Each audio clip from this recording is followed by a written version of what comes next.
Le président de la République, Félix-Antoine Tshisekedi Tshilombo, poursuit son séjour de travail aux Émirats arabes unis. C'est dans la journée de ce mardi 12 octobre 2021 qu'il est arrivé dans la ville de Dubaï pour la signature des protocoles d'entente entre les Émirats arabes unis et la République démocratique du Congo. Les deux parties se sont retrouvées au pavillon présidentiel de l'Expo Dubaï 2020 lors d'une bilatérale qui a mis face à face la partie congolaise représentée par la présidence, le gouvernement et la Fédération des entreprises du Congo, ainsi que la partie émirati avec à sa tête son Altesse le souverain de Dubaï, vice-président de la Fédération des Émirats arabes unis. Au total, 7 accords ont été signés en lien avec plusieurs secteurs économiques. La non-double imposition, la coopération douanière, la protection des investissements, la création d'une commission mixte RDC-Émirats arabes unis, un accord entre la société EMAR et les ministères congolais de l'urbanisme et habitat et des affaires foncières, un accord entre la société Masdar et le ministère des Ressources hydrauliques de la République démocratique du Congo et enfin un accord entre la Chambre de commerce des Émirats arabes unis et la Fédération des entreprises du Congo.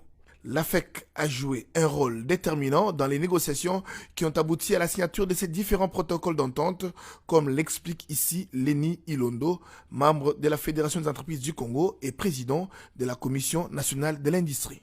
Nous avons signé un protocole d'accord, ce qui veut dire un protocole d'entente pour permettre la facilitation aux entreprises des deux pays de collaborer directement.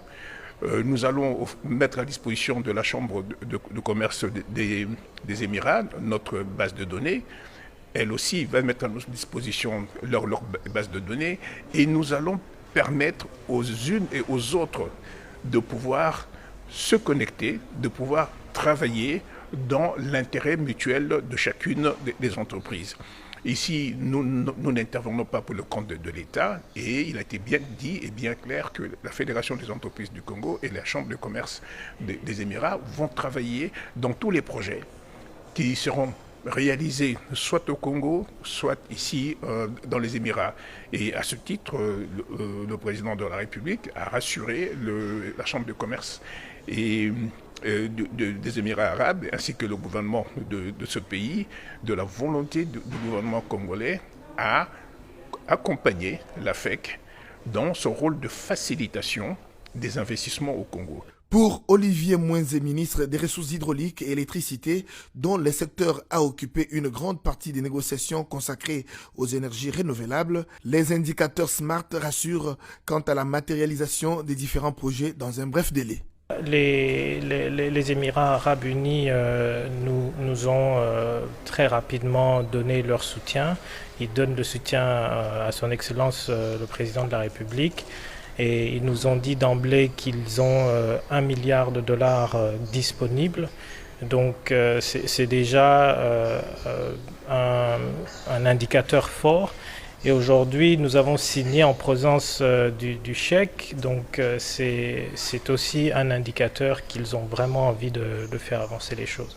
Et ce qu'il faut faire maintenant, c'est très rapidement réunir nos techniciens, que ce soit la partie des Émirats arabes ainsi que la partie de la RDC, pour faire des études et très rapidement identifier les endroits, les secteurs et probablement le projet que nous allons faire matérialiser. Il s'y est de noter que, aussitôt arrivé, le président de la République, Félix-Antoine Tshisekedi Tshilombo, a rencontré son Altesse le souverain de Dubaï, avec qui il a échangé sur la concrétisation des accords fraîchement signés dans un partenariat gagnant-gagnant entre la RDC et les Émirats arabes unis. C'est tellement important qu'il faut le souligner au Graal. L'Expo 2020 Dubaï est immense et de loin plus diversifié que toutes les grandes conférences et forums déjà organisés ici aux Émirats arabes unis ces dernières années.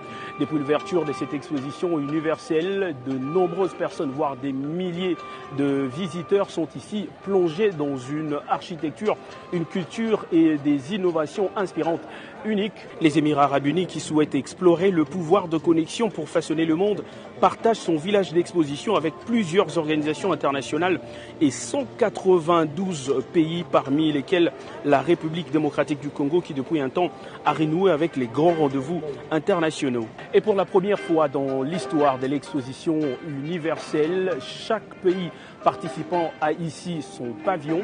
Celui de la République démocratique du Congo résume en quelques pas les potentialités de ce pays. La particularité de ce stand, c'est que d'abord, c'est un stand qui est situé dans le district des opportunités.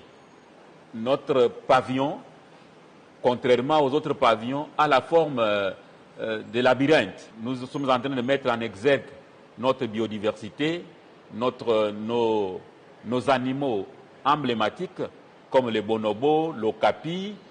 Nous parlons aussi de cette jeunesse parce que la population congolaise et les jeunes, toutes les innovations que nous sommes en train de vivre dans notre pays. Et nous parlons aussi de la classe moyenne. Le monde sait que nous sommes les pays des mines, les mining, mais aujourd'hui, nous parlons plus de l'agriculture. Nous parlons de la RDC comme les poumons du monde. Nous avons des tourbières. Ce sont ces choses que nous sommes en train de mettre en exergue, que nous puissions avoir des investisseurs qui peuvent venir dans notre pays. Et l'un des événements les plus importants de cette Expo 2020 Dubaï reste l'organisation du Global Business Forum Africa, ce forum qui se tiendra donc du 13 au 14 octobre, forum auquel prendra part plusieurs chefs d'État, y compris celui de la République démocratique du Congo. Au-delà donc de ce forum, toute une journée a été accordée à la République démocratique du Congo au courant de cette journée.